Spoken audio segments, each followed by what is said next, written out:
Bill Brandt, what an inspiration, what a photographer.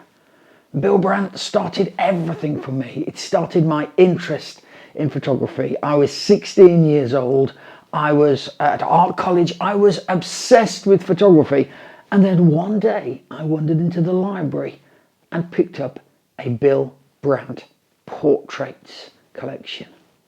Wow! Never had I seen anything like this. This was portraiture. This was photography in a really great sense. I'd seen many really good photographers. I looked at them all and they were really, really inspirational. But this was on another level. There was one picture that just stood out for me, and it's what really fired me up. It got my interest in photography. It got my interest in portraiture. It came so naturally to him. In interviews that I've seen with him, he played the whole thing down. He was so humble. You know, when asked why he thought he got such great pictures, he said he just thought he must have been lucky. Lucky. Well, as I think it was Gary Player that said, the more he practiced, the luckier he seemed to get. And that goes for photography too, as well as golf. Because, wow, he was natural. That's what it was. We can't all be like that, can we? And he had a natural way with people. You know, his portraits spoke, they portrayed the person. They said something about the person. It wasn't just another 85mm shot with a blurred background. You know, we can all do those. Those are ID shots. He had a way of portraying an individual, of telling us something about them in the photograph. Absolutely brilliant. But one photo in particular always stood out, and it's my favourite Bill Brandt portrait, and it's the portrait he did of Peter Sellers. So here it is on screen. Let me tell you why I love this portrait so much. So here it is, the Peter Sellers portrait. Now let's dig in to why I like this work so much. It really is a picture that forces you to look at it.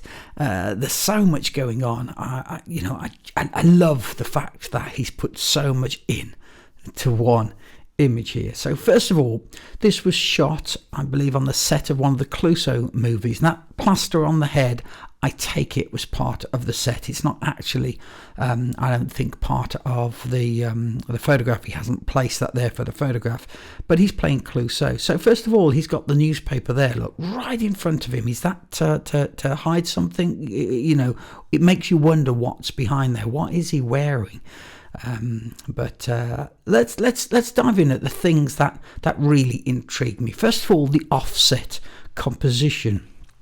Look at how he's chosen to load Peter Sellers on the left hand side.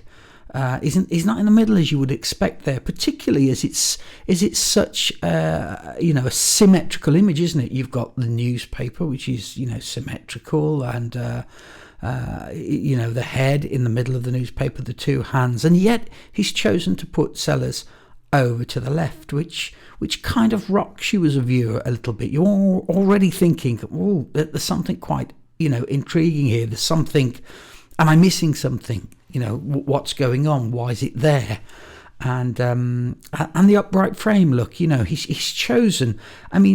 This would naturally be in a square picture. If I was doing this and cropping that, you would think square, wouldn't you? But he hasn't.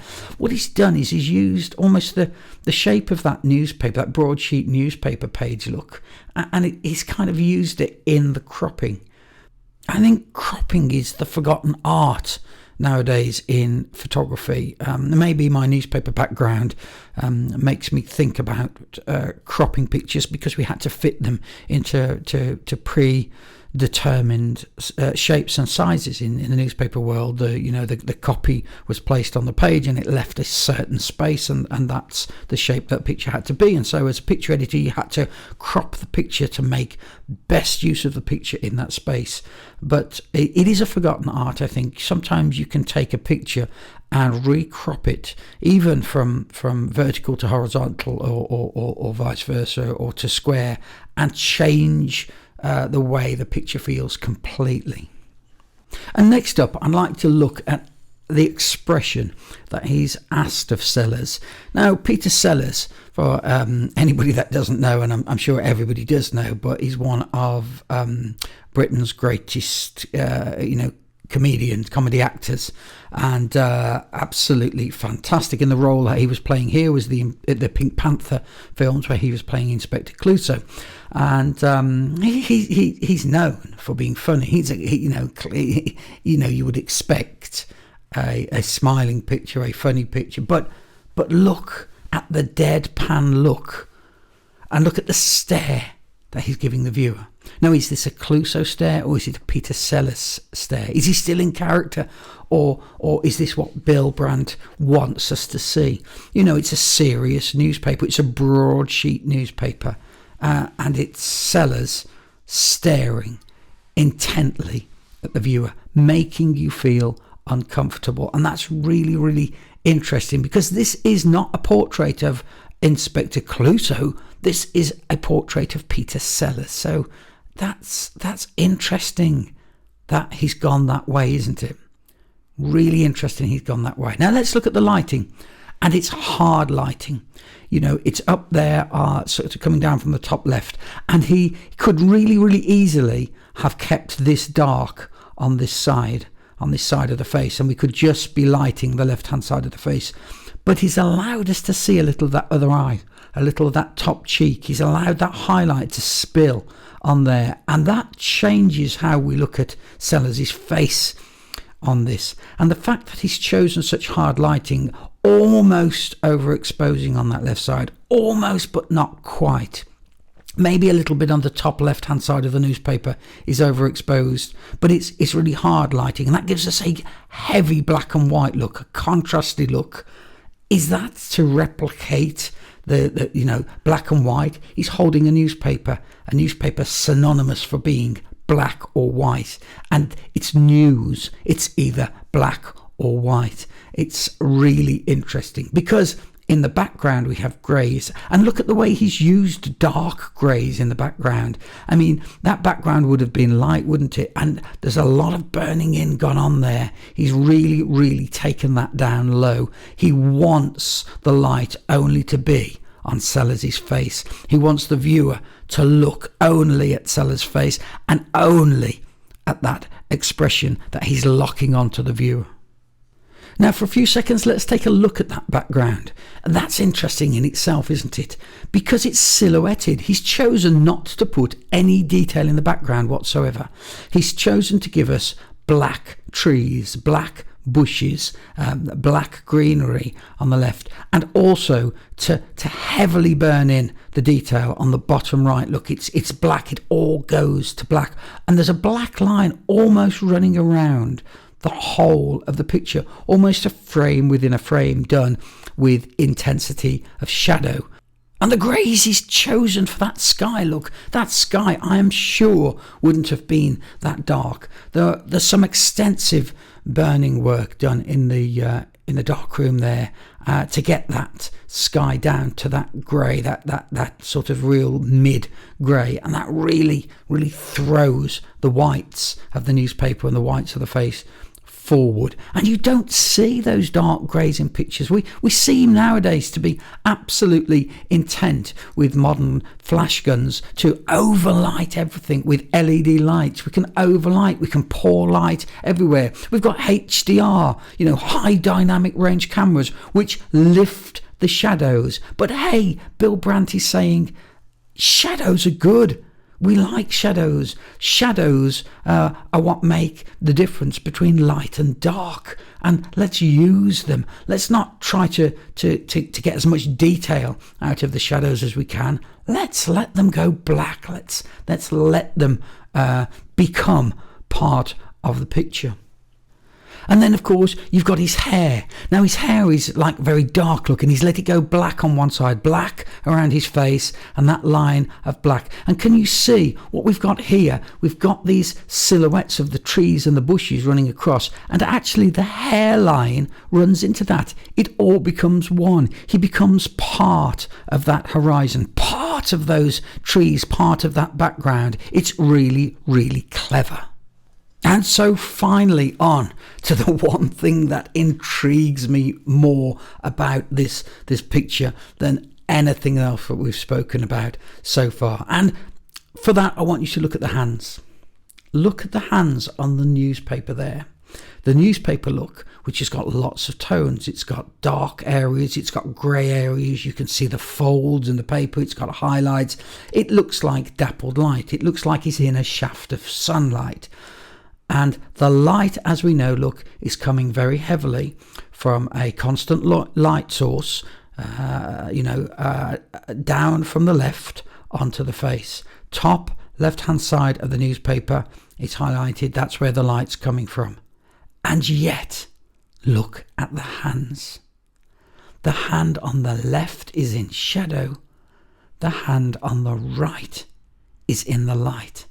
It's the opposite way round to where the light's coming from. Everything else on this whole image says the light's coming from the left, except the hands. The hands tell us otherwise. And there's a hard shadow. You could say maybe that left hand there, or Sellers' right hand, but as we're looking Sellers' left hand, maybe that was in shadow. But look at the shadow from the hand on the newspaper. It's in sunlight. It's in direct sunlight. That hand has been burnt in the darkroom. Brandt's saying something there about that hand, about the fact that everything isn't quite as it seems. There's something not quite as it seems. Is it Sellers that's different? Is it the hand that's different? I don't know.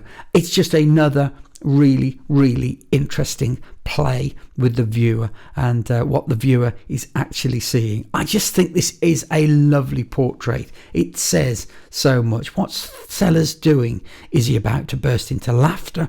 Is he not in a good mood? What's he wearing behind there? Is he dressed as Clouseau? There's so much. There's so much in this. What's that newspaper all about? Why is he holding the newspaper? He's a big figure. He's a star. He's a superstar. He's a Hollywood star. He's a star in Britain. And, is that the representation of the newspaper? Are we saying that, is there something in that newspaper about him? Is he looking at something about himself? Is that what's made him not so happy? It's a really interesting portrait. All the things going on in the background, plenty of lights, plenty of tones, but nothing, absolutely nothing there that is going to distract from Sellers staring at you. His gaze is on you. It's a great portrait, and it is of a statesman, an elder statesman of the British comedy circuit, a much loved actor, and it's a fantastic portrait, and one that I can look at for a long time. Let me know what you think. Let me know what you're seeing in this great work by Bill Brandt, an absolute master photographer. I'd love to talk about some of the other Brandt pictures. If you'd like me to, I can do some videos on some of his other work. Absolutely stunning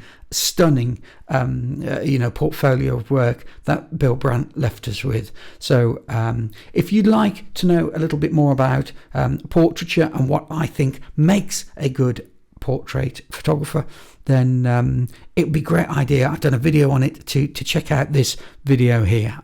I think you'll like it.